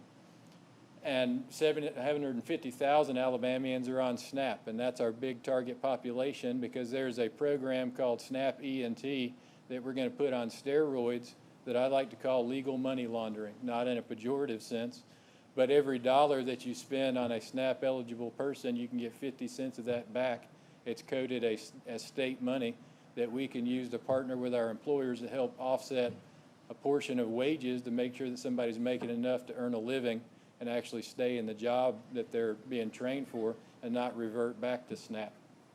So part of this is understanding that doing more in the short term rather than being penny wise and pound foolish and making it so meager that somebody can never actually transition off of it. And then lastly, this is about a 2-gen approach. That's why I'm talking about young people and adults. And we've got to think it about in those terms in our communities, working with our communities and our employers. The more that we do with the young people, the more we do with adults, see that as a consistent system, the more results that we're going to have. Because it's not just going to be some guy in a suit from Montgomery that has to sell this message in our community. It's going to be those that have the trusted relationships, and they understand this is a 2-generation problem. So there's some things that we're going to do specifically within our staff, too. We're going to cross-train folks so that one person doesn't understand just the proclivity of one particular nuance of adult education. One element shouldn't be anybody's baby. And if somebody retires, somebody moves, there shouldn't be just a single bottleneck to where we lose focus with our programs. We're going to work on process standardization so that we don't do assessments or value credentials in one area of the state differently than another. And we've got a big focus on local director training because there's a lot of turnover in those positions and certainly within instructors. And we've got to make sure that people know how to comply with not only the federal law, but they understand what you as the board and the chancellor's goals are for our program consistently, and just because somebody new comes in, we don't lose that. Math instruction, so a lot of people on GED pass 3 out of the 4 portions, but not GED, so we got a lot of people running around that could have a GED, but there's a gap in math instruction, so we're going to focus there. And I mentioned scaling our SNAP and TANF partnership. we don't need to make it so difficult that our programs are doing the accounting work on drawing those matches down on the front end. We're going to focus on IET as integrated education and training is the idea that we're doing adult ed and workforce training together. You may have seen these billboards that Meta is running called America's Workforce Academy. Well, I think we ought to just lift that and call what we're doing here Alabama's Workforce Academy, because that's truly what we're talking about doing. It's taking adult ed, workforce, our Skills for Success program, putting that together into one package so that everybody gets the Goldilocks treatment of training, education, and a job. And that's the most important part. So I know we're running out of time here, so I just quickly say that we need to make sure that our high school diploma option is truly rigorous, and to make sure that the same requirements that we have of high school students that we have for our new high school diploma option. That means kicking the tires on our ACE and MAPS program, and to make sure that those remain aligned with our industry partners, and to also make sure that our rate of credential attainment isn't outkicking our rate of job attainment, to make sure those are lined up.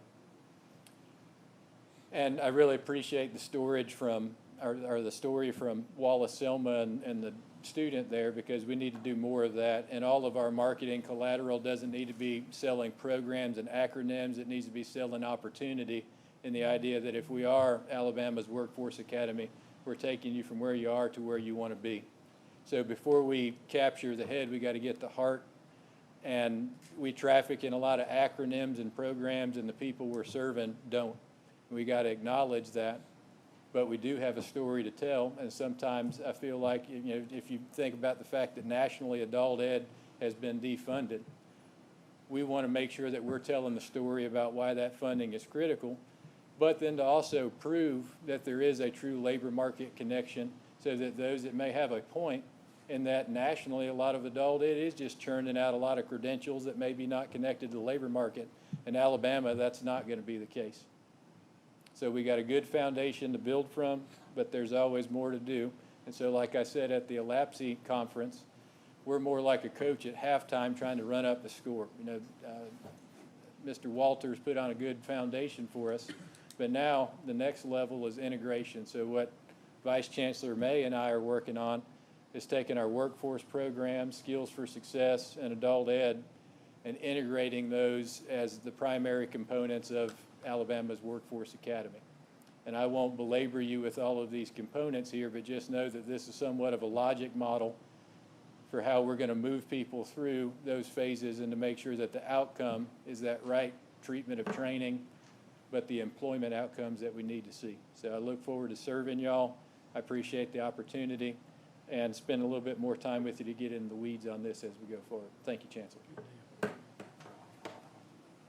Nick, glad to have you back in the state, and very glad to have you on the system, in the system. Mark? That's it? All right. All right, any committee reports? Seeing none, the next meeting will be here. Had a lot going on today. So let me see. Let's meet at noon to start the work session. Is there a motion to adjourn? So moved. All right, all those in favor of adjourning, signify by raising their hand or voice vote. All right, we are adjourned. See you back at noon.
David? The first item on the work session agenda deals with a revision to Board Policy 610.01, dealing with leaves of pay. This item is a request that the Board of Trustees adopt revised policy 610.01 to take effect October 1 of 2026. The purpose of this revision is to add Section 11 in accordance with the Alabama Living Donor Act, which was passed in the last legislative session and which takes effect on October 1 of this year. It provides for paid leave for up to 30 days for qualifying employees that donate an organ, and up to 7 days for those who donate bone marrow. Are there any questions related to this item?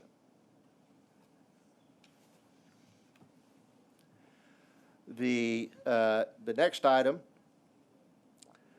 comes from Enterprise State and is a request that the Board of Trustees authorize the college to name the recently acquired Geneva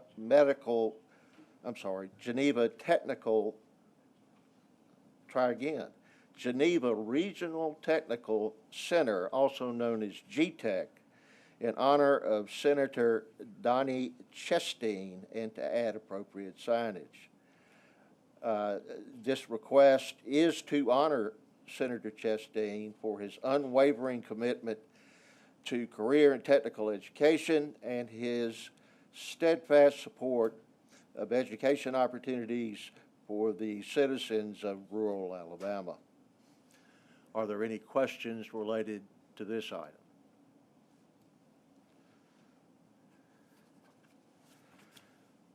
The next item has already been handled.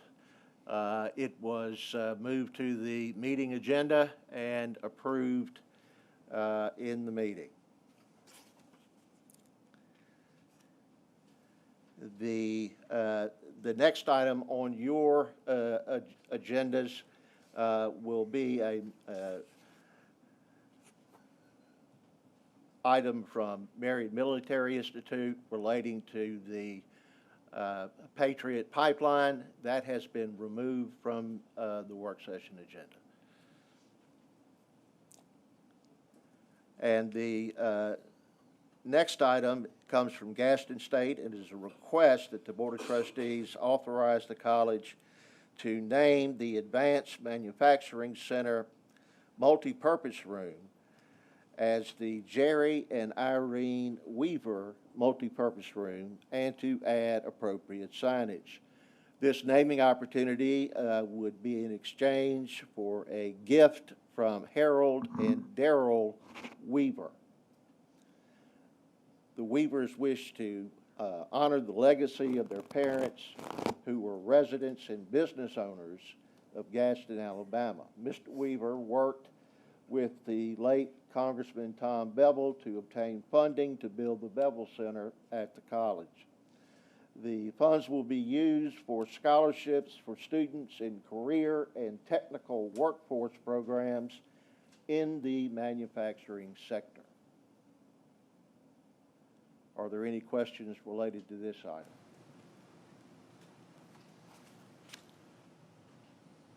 The remaining items on the agenda are all facilities items, and I will give way to Mr. Salmon.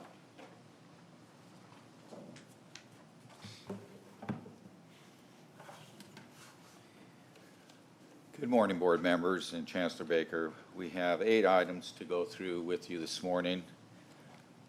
The first one takes us up to Lawson State, specifically to both the Birmingham and the Bessemer campus, where we have HVAC equipment replacements occurring at these campus locations. In your packet, board members, we've identified the A.G. Gadsden building, the Jess Lanier building over at Bessemer, Ethel Hall at Bessemer, as well as automotive. Board members, in the recommendations, 3 of these buildings are for replacements. On the Bessemer campus, which in the automotive building, we do not have air conditioning there. So this is going to be an addition to that space. The industry is very much moving in the direction that when mechanics go out, they're going into air-conditioned spaces. And industry is telling us that they would like to see those that they hire trained in those environments. And so we are moving forward to introduce the aspect of air conditioning into this building.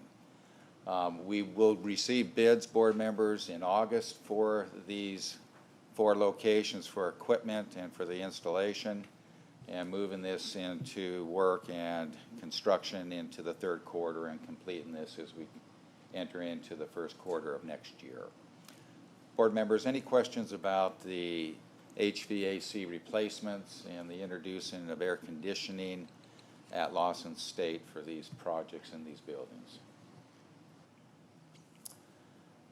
The next project, board members, takes us over to Marion Military Institute. Specifically, we have the Alumni Gymnasium Fitness Center. This is a re-roofing project, board members.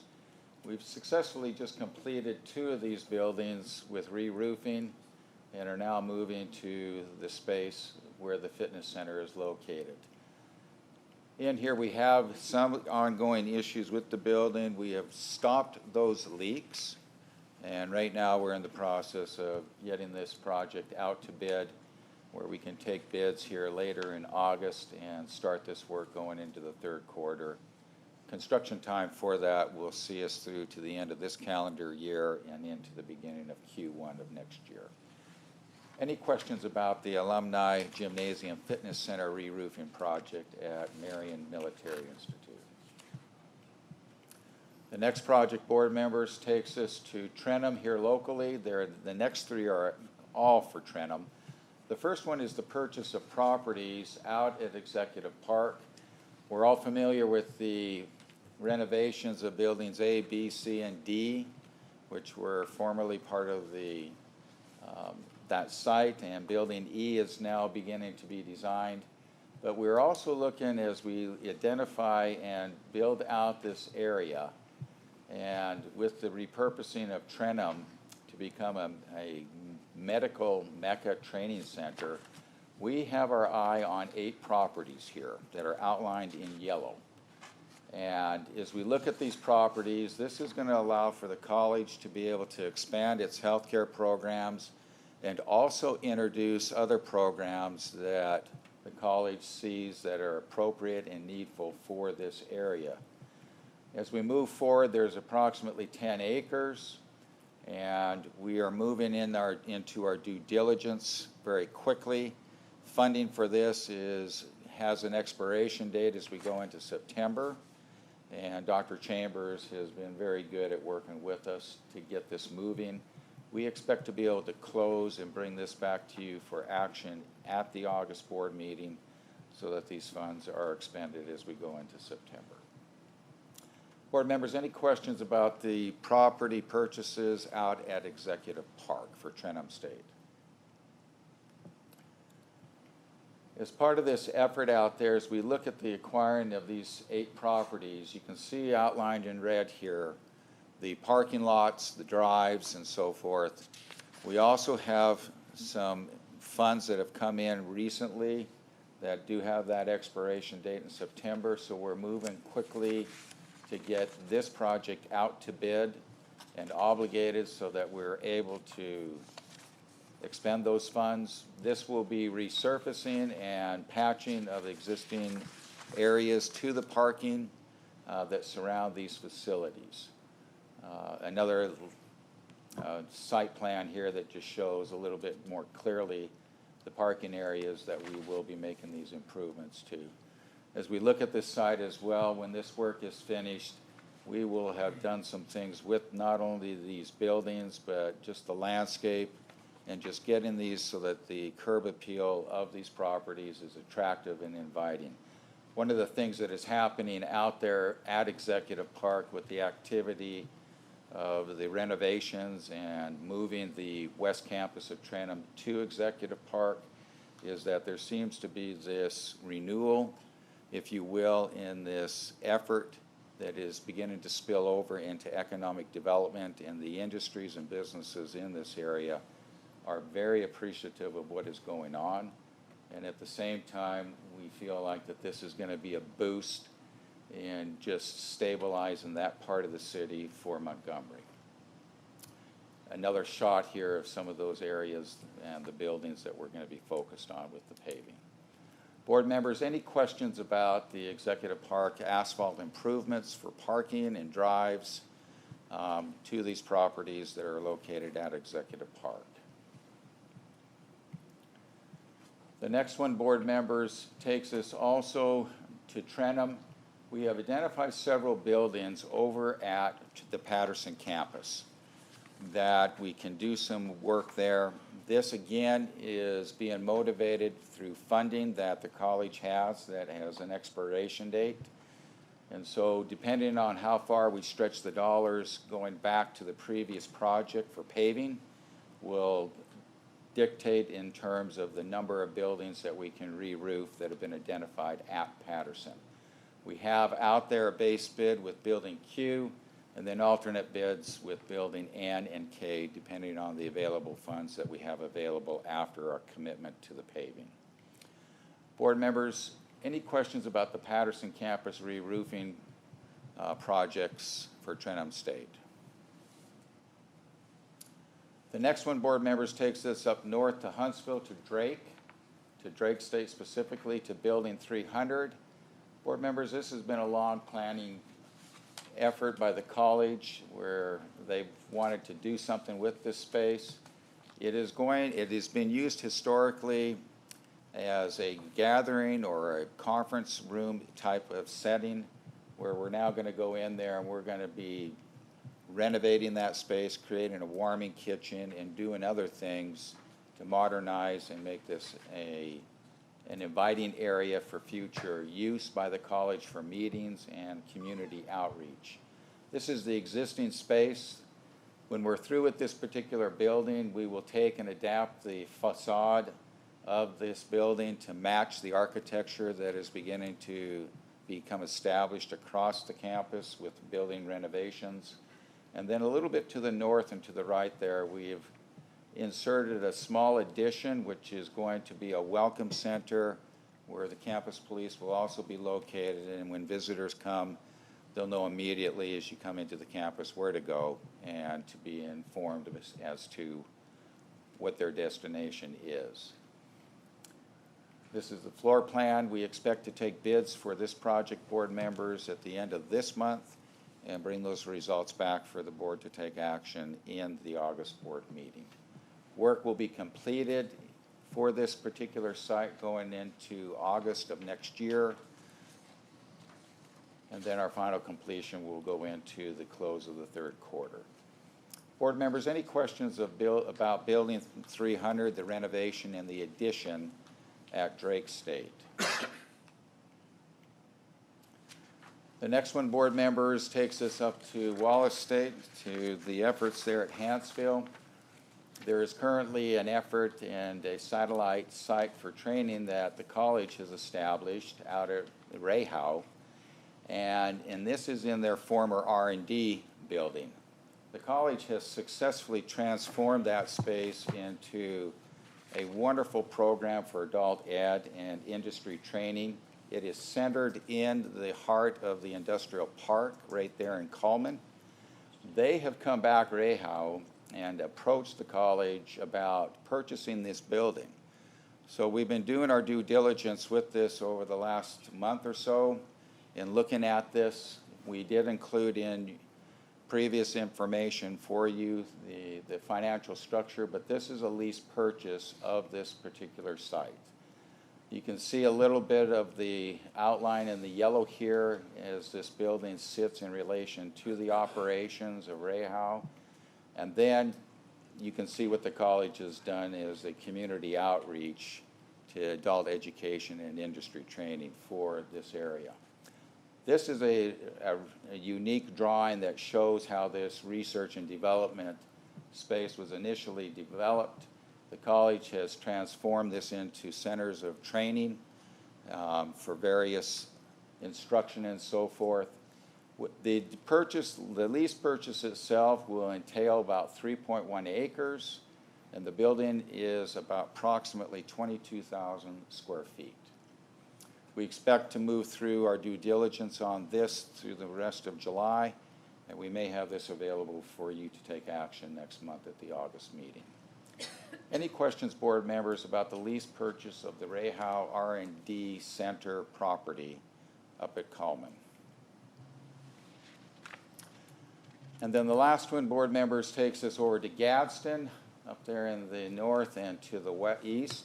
Specifically at the Wallace campus there, we have digital signs for athletics. This is impacting two locations. One is the Beck Gymnasium, and then the newly built baseball and softball facilities where the college is wanting to put in digital signage.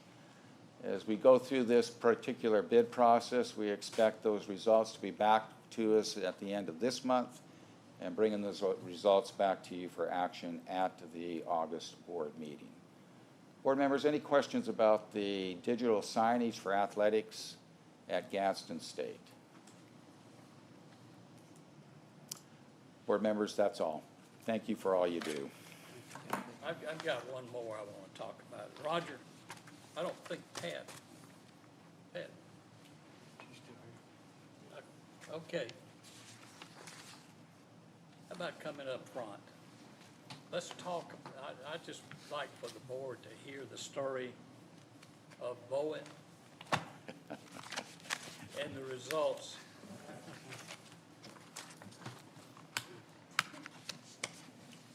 Don't be timid, Pat. You've never been timid. I support you. Mr. Chairman, trustees, Chancellor, we are excited about the Boeing project in Huntsville. About a year ago, and let me just start by saying we could not have done it without the support of Chancellor Baker and the team of ACCS, because we work efficiently here in the community college system. Boeing is a big, hairy animal, and I mean, it was a lot. So without the expertise of Roger, Mark, Keith, I mean, the entire team, we would not have been able to get that deal over the finish line. But it has happened, and we're excited to be offering the Boeing Technician Apprenticeship Training Program on the campus. And that program will support efforts through the Department of War and prepare individuals to train in 3 areas. I'm not sure what they are, so I wasn't prepared for that.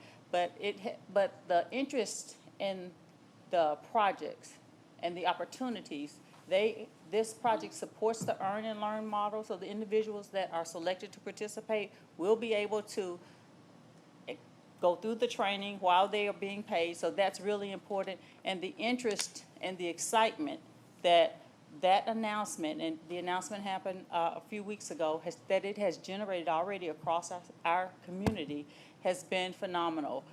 We were concerned, well, actually on the day of the event, people thought that the announcement event was an opportunity to sign up, so people were showing up on the day of the event. And we've recently learned that Boeing has shared that over 800 applications have been submitted over these past couple of weeks. So we're really excited about it. The project will launch officially on August 1st, and so we're really excited about that. So I get to stand and talk about how great it is, but I must step back and let Roger talk a little bit about how we got here, because it is a story. It's been an experience. Well, as Pat alluded to, the negotiations of this arrangement were not easy. They were very different from anything we've dealt with because of the entity that we were dealing with, number one, very large defense contractor. But secondly, and you all were presented with an option on this, and that was our declaration of an emergency. We were dealing with top secret, undercover negotiations, which we could not discuss with anyone. We could not share the details with anyone about, which made it even more difficult for us. And the reason for that was very simply, it was a defense contract request that had come from the Department of War, and it was urgent, and they needed to go live as quickly as possible. The announcement day came, and it was so well attended. Congressman Dale Strong was there, and Mark was able to give a tour of not only the construction site that we're finishing, which was phase 1, but also give them the full picture of how phase 2 will look, because we'll roll right into that from the development of the first phase.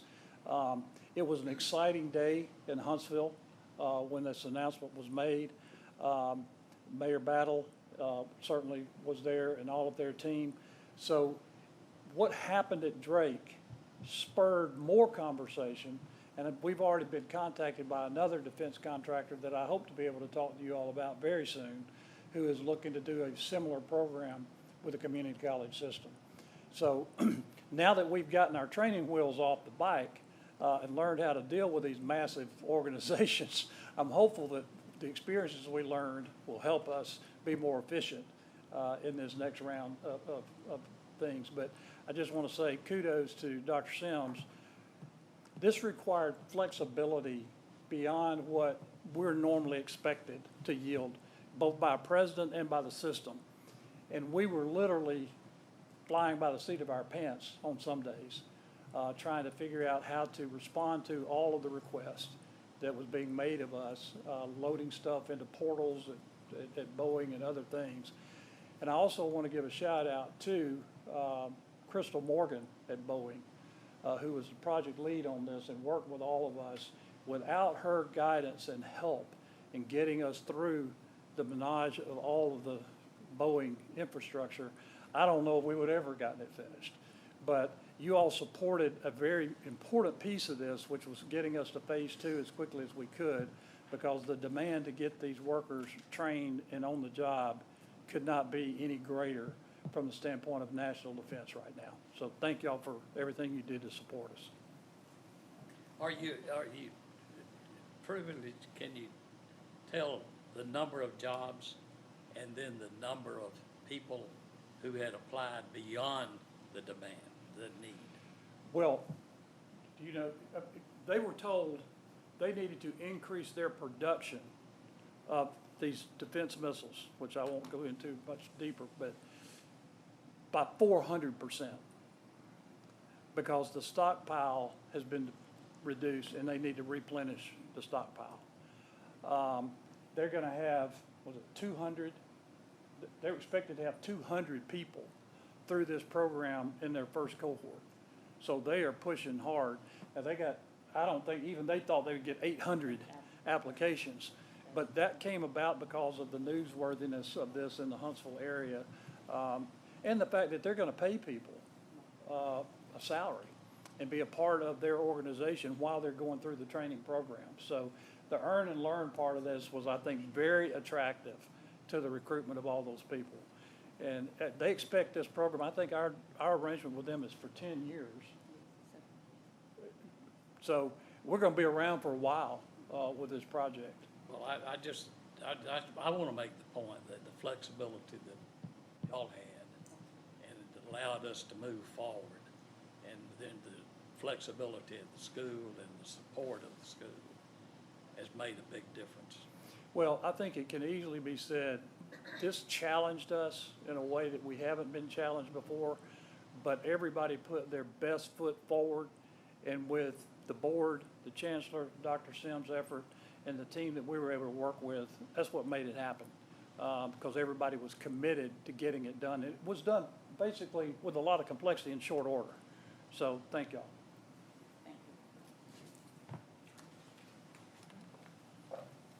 Anything else? All right, motion to adjourn. So moved. Second. All those in favor signify by raising their hand or saying aye. All right, we're adjourned.